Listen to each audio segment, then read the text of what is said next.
Bonjour, je suis aujourd'hui à Bruxelles. Je vais entamer la 4e journée de ma formation Concevoir et faciliter des projets de transformation par le design thinking.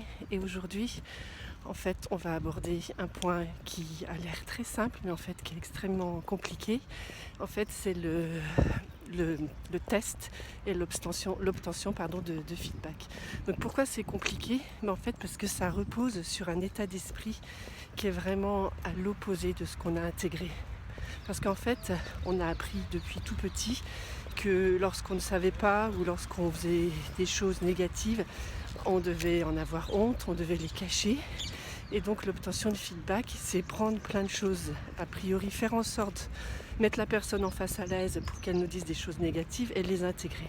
Et donc le naturel qui revient au galop, c'est à chaque fois que la personne nous dit quelque chose qu'on n'a pas forcément envie d'entendre, parce qu'en plus on a travaillé longuement sur notre idée, donc on est tombé amoureux de notre idée, ça va être de dire oui mais et de se justifier.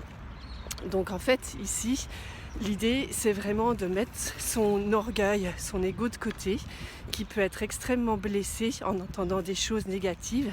Et même moi, pourtant je le pratique depuis un bon moment, et je sais que c'est à chaque fois un effort de me dire ne le prends pas contre toi, ne te cherche pas des excuses, c'est pour le bien de la solution.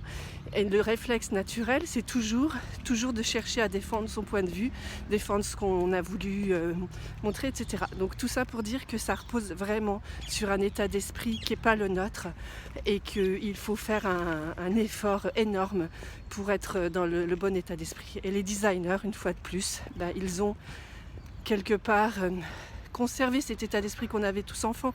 Quand on apprenait à marcher, quand on apprenait à parler, on n'était pas malheureux si on n'y arrivait pas, on ne le prenait pas contre nous, ou en tout cas on avait l'enthousiasme, l'espoir, la confiance dans le fait qu'on allait y arriver. Donc les designers, ils savent que ça fait partie du process normal que de s'être trompé, alors que nous, on a intégré le fait que non, on a été pris en défaut de manquement à quelque chose qu'on n'aurait pas dû, alors que c'est juste inhérent à tout processus de création.